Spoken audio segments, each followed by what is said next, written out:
नमस्कार, मी संकेत आवटे. बऱ्याच लोकांचे प्रश्न असतात की फायनान्शियल प्लॅनिंग कसं करायचं. एक गॅरंटी मी या व्हिडिओच्या आधीच देऊ शकतो. ज्या गतीनं आज तुमचा पैसा वाढतोय किंवा ज्या गतीनं तुमचे प्रॉब्लेम्स वाढतायत यामध्ये जमीन आसमानाचा फरक पाहायला मिळेल. व्हिडिओच्या एंडपर्यंत फक्त 10 मिनिटं लक्षपूर्वक बघा, कारण पैसा अजून जास्त फास्ट वाढेल आणि महत्त्वाची गोष्ट प्रॉब्लेम्स अजून फास्ट गतीने कमी होतील, वाढणार नाहीत. या सगळ्याची मुळं एकाच ठिकाणी आहेत, ती म्हणजे फायनान्शियल प्लॅनिंग. जर तुमचं प्रॉपर फायनान्शियल प्लॅनिंग नसेल तर 100% अनेक अडचणींना तुम्हाला सामोरं जावं लागू शकतं.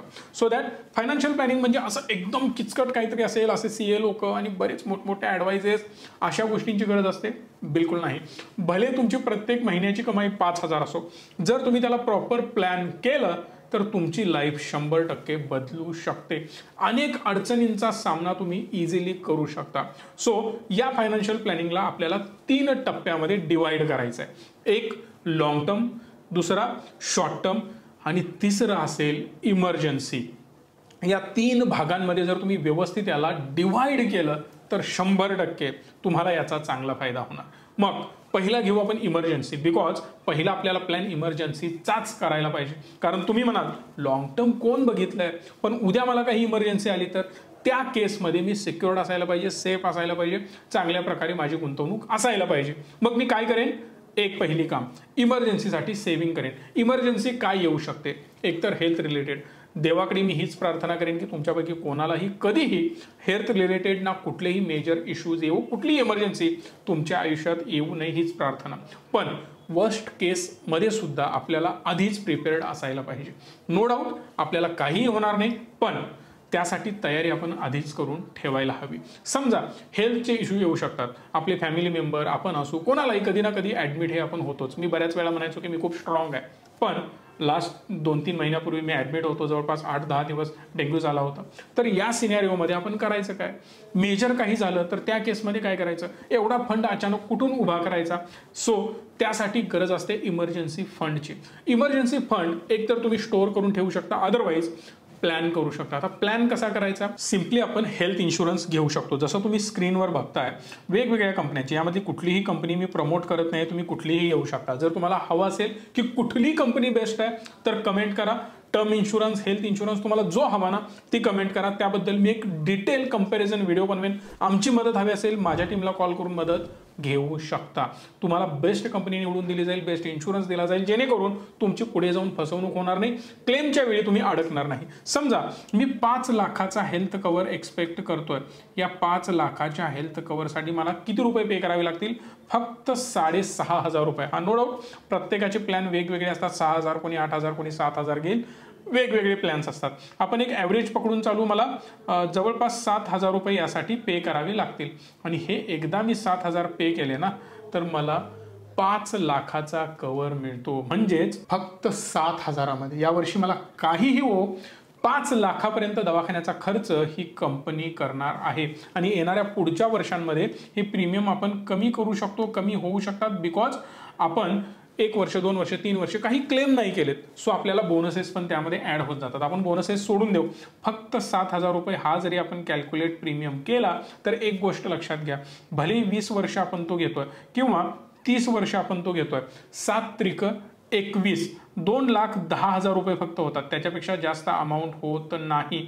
भले आपले पैसे वाया जाऊन किती जाणार आहेत, 2,10,000, पण त्याच्या ऐवजी आपल्याला 5 लाखाचा क्लेम पर इयर करता येऊ शकतो. हो, प्रत्येक वर्षाला जरी आपण आजारी असलो, काही असलो, तरी 5 लाख रुपये आपला खर्च होऊ शकतो. बेसिकली सिंपल विचार करा, जर तुमचं लग्न झालंय, तुमची वाईफ आहे किंवा तुम्ही स्वतः लेडीज आहात, तुमची डिलिव्हरी असते, अदर दवाखान्याचा खर्च वगैरे असतो, हे सगळे खर्च इकडून कव्हर होतात. बेसिकली साधी डिलिव्हरीला सुद्धा आपण जरी दवाखान्यामध्ये गेलो ना तरी लाखभर रुपये कुठे गेले कळत नाही. हा सगळा खर्च इकडून निघू शकतो. बेसिक एखादं ऑपरेशन जरी झालं तरी 2-4 लाख रुपये खर्च येतो, ते सगळे पैसे इकडून निघू शकतात. सो पहिला प्लॅनिंग स्वतःच्या तब्येतीची. आज मी ठणठणीत ना, आज माझी तब्येत व्यवस्थित ना, तर मी आयुष्यभर निवांत राहू शकतो, ही पहिली गोष्ट.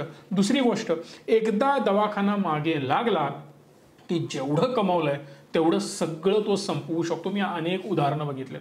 सो प्लीज मी तुम्हाला रिक्वेस्ट करतोय, तळमळीने यापैकी कुठलीही कंपनी माझा पाहुणा नाही आहे किंवा मी माझ्याकडूनच घ्या असं बिलकुल म्हणत नाही, कुठूनही घ्या, पण हेल्थ इन्शुरन्स एक प्लॅन करा. दुसरी रिस्क असते आपल्या लाईफची. आपल्याला माहिती नसतं आपलं आयुष्य किती आहे, कुठं जाऊन काय होऊ शकतो, कुठे प्रॉब्लेम होऊ शकतो, बऱ्याच गोष्टी आहेत. पण जस्ट इमॅजिन जर तुम्ही त्या वेळेसाठी सुद्धा प्रिपेअर्ड असाल तर. तुमची मुलगी आहे, मुलगा आहे, आई वडील आहेत, पत्नी आहे, किंवा तुम्ही जर लेडीज आहात तर तुमची उर्वरित फॅमिली आहे, तुम्ही वर्किंग मदर असाल, तुमच्या इन्कमवर तुमचं घर चालत असेल तर तुमच्या नंतर त्यांचं काय होणार?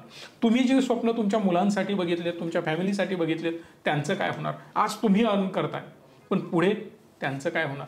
तर यासाठी एक इन्शुरन्स असायला पाहिजे, ज्याला आपण लाईफ इन्शुरन्स म्हणू शकतो किंवा टर्म इन्शुरन्स, बी स्पेसिफिक म्हणू शकतो. बरेच लाईफ इन्शुरन्स आहेत. आपण विचार करतो की आता 2000 5000 आपण वर्षाला जर भरत असू तर ते पैसे वायाच गेले ना, जर मी मेलोच नाही तर. अरे यार, अशा विचारसरणीला काहीही अर्थ नाही. एकदम चुकीची विचारसरणी आहे. एक साधं कॅल्क्युलेशन सांगतो तुम्हाला. तुमचा मॅक्सिमम प्रीमियम किती येतोय बघा इकडे, 1000च्या आसपास येतोय. जर मी वर्षाला 12,000 रुपये भरत असेल आणि या 12,000च्या बदल्यात मला 1 कोटीचा कव्हर मिळत असेल तर इट्स ह्यूज ॲक्च्युअली. मी विचार करतोय की 50 वर्ष इथून पुढे, आता हे मी कॅल्क्युलेशन घेतलं, हे वर्ष 30 असताना माणूस किती वर्ष जगतो? मॅक्सिमम 80 वर्ष. हा प्रीमियम कधीपर्यंत असतो? 65, 67, 68, 70 इथंपर्यंतच. म्हणजेच काय, इथून पुढे तुम्ही मॅक्सिमम 30 वर्षापर्यंत तुमचा हा इन्शुरन्स करत आहात. सो 12 36 म्हणजेच 3,60,000 रुपये तुमचे जाणार आहेत. पण विचार करा, या 3,60,000च्या बदल्यात तुम्ही पूर्ण आयुष्य, जस्ट इमॅजिन, पूर्ण आयुष्य तुमचं सिक्युअर होत आहे. जेव्हा काही बरं वाईट होईल 1 कोटी रुपये तुमच्या फॅमिलीसाठी जातील. पण आयुष्यभरासाठी तुम्ही स्पेंड किती केले? 3.5 लाख रुपये. काही मोठी गोष्ट नाही. पण बरेच लोक लाईफ इन्शुरन्समध्ये चुकीचे प्रोडक्ट देतात. आता मी मोठ्या मोठ्या कंपन्यांचं नाव नाही घेणार, पण त्यामध्ये एजंटला जबरदस्त कमिशन मिळत असतं, म्हणून तो तुम्हाला त्या स्कीम्स देत असतो. 1 लाख रुपये, 5 लाख रुपये वर्षाला इन्व्हेस्ट करा. जर तुमची डेथ झाली तर 1 कोटी रुपये मिळेल, आणि जर तुम्हाला काही नाही झालं तर एवढी सर्टन अमाऊंट तुम्हाला परत मिळेल. हा सगळ्यात मोठा मूर्खपणा ठरू शकतो. इन्शुरन्स हा फक्त आपल्या लाईफच्या कव्हरसाठी, त्या रिस्कसाठीच घ्यायचा असतो. बिलकुल इन्शुरन्स पैसे रिटर्न कमवण्यासाठी घेऊ नका, अदरवाईज तुम्ही फसताय. कारण सिंपल लॉजिक मी तुम्हाला सांगतो, भले तुम्ही वर्षाला इकडे 2 लाख रुपये इन्व्हेस्ट करताय, 1 लाख रुपये इन्व्हेस्ट करताय, पण या 1 लाखामधून मिळणारे जे रिटर्न्स आहेत ते हार्डली 5 ते मॅक्सिमम मी म्हणतोय 6% कॅल्क्युलेट केले जातात. याच्यापेक्षा जास्त रिटर्न तुम्हाला मिळत नाहीत. 6 सुद्धा मिळणं कठीण आहे, पण जनरली जे मॅक्सिमम इन्शुरन्स कंपन्या आहेत त्या 4 ते 5% याला व्याज देतात. त्यामुळे तुमची मोठी फसवणूक होते. म्हणून पुढचा महत्त्वाचा मुद्दा आपला हाच येतो की जिथे गुंतवणूक करणार तिथून चांगले रिटर्न्स यायला पाहिजेत. इथं जो आपण पैसा लावलाय फक्त तो लाईफ आणि हेल्थच्या कव्हरसाठीच लावलेला आहे, दुसरा कुठलाही मोटिव्ह नाही. एकदम छोटा प्रीमियम, पर मंथ 1,000 रुपये इकडे जातात. खूप कमी अमाऊंट आहे. मोठे जर हजारो रुपये तुम्हाला इन्व्हेस्टमेंट करायची आहे तर ती प्रॉपर इन्व्हेस्टमेंट रिलेटेड प्रोडक्टमध्ये करा, जे चांगले ग्रो होणार. अशा प्रोडक्टमध्ये नको. यातलाच पुढचा पार्ट म्हणजे आपल्याला इमर्जन्सी काही फंड लागू शकतो. तो emergency fund in form of FD किंवा तुम्ही बॉन्डमध्ये गुंतवणूक करू शकता, लिक्विड फंडमध्ये गुंतवणूक करू शकता. जो इमर्जन्सी फंड तुम्हाला हवा त्यावेळी तुम्ही काढू शकता, एक सर्टन अमाऊंट. बी स्पेसिफिक जर सांगायचं झालं तर तुमची 6 महिन्याची सॅलरी, 6 महिन्याचा इन्कम हा इन्व्हेस्टेड असायला पाहिजे, जिथून तुम्ही लगेच ते विड्रॉल करू शकता. अशा ठिकाणी ते पैसे तुमचे असायला पाहिजेत. असं मी बिलकुल तुम्हाला सांगणार नाही सगळा पैसा स्टॉकमध्ये टाका, बिलकुल नाही. यानंतर येतो शॉर्ट टर्म इन्व्हेस्टमेंट प्लॅन. आता समजा 2-3 वर्षांमध्ये काही अमाऊंट मला रिक्वायर्ड असेल तर त्या केसमध्ये काय करायचं? तर त्या केसमध्ये सर्टन अमाऊंट पुन्हा आपण डेट फंडमध्ये इन्व्हेस्ट करू शकतो किंवा debt plus equity oriented mixed hybrid फंडमध्ये सुद्धा इन्व्हेस्टमेंट करू शकतो. याची गरज मेजरली नाही पडणार, पण एक छोटीशी अमाऊंट इकडे आपण ठेवू शकतो, जेणेकरून प्रॉपर डायव्हर्सिफिकेशन सुद्धा होऊन जाईल. आणि सगळ्यात मेजर पार्ट येतो long term investment. Long term investment प्रचंड महत्त्वाचे आहेत आणि त्या प्रॉपर ठिकाणी करणं हे तितकंच महत्त्वाचं आहे. बरेच लोक म्हणतात की स्टॉक मार्केट रिस्की आहे, म्युच्युअल फंड रिस्की आहे, मी सेफ इन्व्हेस्टमेंट म्हणजे FD मध्ये करणार. एक साधा प्रश्न विचारतो, FD कुठे कराल?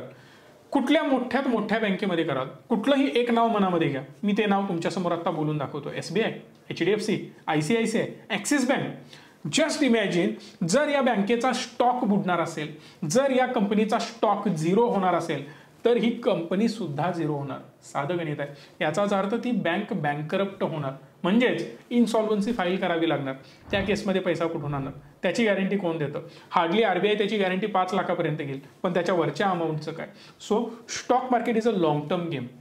आणि महत्त्वाची गोष्ट हीच आहे की जोपर्यंत देश आहे, जोपर्यंत अर्थव्यवस्था आहे, तोपर्यंत स्टॉक हे चालणार.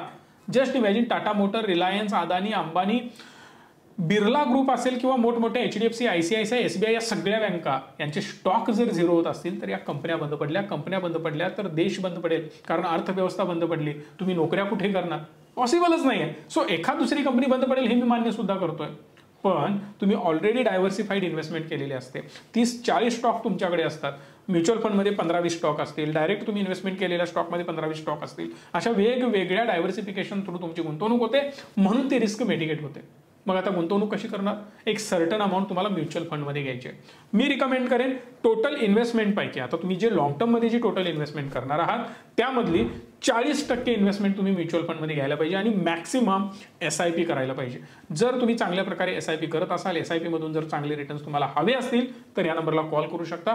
बेस्ट स्कीम जर तुम्ही निवडल्या ना, आता रिचमीवर बघू शकता अनेक स्कीम आहेत. कुठली 15%, 13%, 25% सुद्धा रिटर्न देणाऱ्या, इव्हन 30-30, 22-22, 16% रिटर्न देणाऱ्या सुद्धा स्कीम अवेलेबल आहेत. पण बाय द वे या दाखवतोय म्हणून या स्कीममध्ये करायचं नाही आहे. तुमच्यासाठी बेस्ट कुठली असेल हे आम्ही सजेस्ट करू. आणि याचा पुढचा महत्त्वाचा पार्ट येतो स्टॉक मार्केट. स्टॉक मार्केटमध्ये वेल डायव्हर्सिफाईड वेगवेगळ्या सेक्टरमध्ये इन्व्हेस्टमेंट असणारा पोर्टफोलिओ तुमचा असायला पाहिजे, जेणेकरून व्यवस्थित रिटर्न तुम्हाला इयर वाईज मिळत राहतील. आणि याचा मेजर फायदा काय माहिती आहे? यामधून तुम्हाला डिव्हिडंड रेग्युलरली तुमच्या अकाउंटवर जमा होत राहील. आणि हे सगळं केल्यामुळे होतं काय? स्टॉकमध्ये गुंतवणूक झाली, ॲग्रेसिव्ह रिटर्न. म्युच्युअल फंडमध्ये ॲग्रेसिव्ह रिटर्न. बॉन्ड आणि FD तुमची आहे, याचा अर्थ मॉडरेट रिटर्न. जेव्हा हवे तेव्हा मला विड्रॉल करता येतात. लाईफची रिस्क नाही, कारण जरी मी नसलो तरी माझी फॅमिली सिक्युअर, सेफ, आनंदी राहू शकते, बिकॉज मी त्यांची व्यवस्था तशी केली आहे. माझ्या मुलांचं शिक्षण थांबणार नाही, बिकॉज मी त्यांची व्यवस्था ऑलरेडी करून ठेवली आहे. आणि महत्त्वाची गोष्ट, मला आज जरी हेल्थ रिलेटेड काही इश्यू झाला तर आज मला कोणाकडे हात पसरण्याची गरज नाही, बिकॉज माझा हेल्थ इन्शुरन्स आहे. आणि जेवढ्या लवकर हे इन्शुरन्सेस काढाल, जेवढं वय तुमचं कमी तेवढा प्रीमियम तुमचा कमी असतो आणि त्याचा फायदा तुम्ही करून घेऊ शकता. सो हा जर व्हिडिओ तुम्हाला आवडला असेल, इन्फॉर्मेटिव्ह वाटला असेल आणि काहीतरी शिकायला मिळालं असेल तर मॅक्सिमम लोकांपर्यंत पोहोचवा. जेवढं शेअर करता येईल तेवढं शेअर करा, कारण अशी माहिती सगळ्यांपर्यंत पोहोचणं खूप गरजेचं आहे, कारण त्यांचा फायदा त्यांच्या लाईफमध्ये होऊ शकतो. मदत हवी असेल तर या नंबरला कधीही कॉल करा. प्रॉपर माझी टीम तुम्हाला गाईड करेल. आणि जाता जाता या व्हिडिओला लाईक, शेअर आणि चॅनलला सबस्क्राईब हक्कानी करा. धन्यवाद. Stay tune and stay positive.